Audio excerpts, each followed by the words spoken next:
গণমাধ্যমকে দেওয়া এক সাক্ষাৎকারে রাষ্ট্রপতি মোহাম্মদ শাহাবুদ্দিনের বক্তব্য নিয়ে প্রশ্ন তুলেছেন জামাত ইসলামের আমির শফিকুর রহমান। 24শে ফেব্রুয়ারি নিজে ফেসবুকে স্ট্যাটাসে তিনি এই প্রতিক্রিয়া জানান। স্ট্যাটাসে শফিকুর রহমান লেখেন, 5ই আগস্ট 2024 বিষয়ে রাষ্ট্রপতি অনেক কিছু চেপে গিয়েছেন। কথিত পলাতক প্রধানমন্ত্রী পদত্যাগ বিষয়ে উনি উপস্থিত নেতৃবৃন্দকে যা বলেছিলেন এবং পরবর্তীতে জাতিকে যা জানিয়েছিলেন তার বর্তমান বক্তব্যে তিনি তা স্বীকার করেননি। আর এখন যা বলছেন সেদিন তার কিছুই তিনি বলেননি।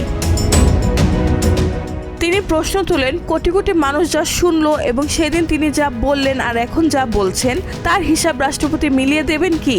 একই সঙ্গে তিনি মন্তব্য করেন, রাষ্ট্রের সবচেয়ে সর্বোচ্চ স্থানে থেকে এ ধরনের আচরণ অগ্রহণযোগ্য। সম্প্রতি গণমাধ্যমকে দেওয়া সাক্ষাৎকারে রাষ্ট্রপতি বলেন, তাকে সরিয়ে দেওয়ার চেষ্টা করা হয়েছিল, তবে বিএনপি ও সামরিক বাহিনীর সমর্থন না থাকায় তা সম্ভব হয়নি।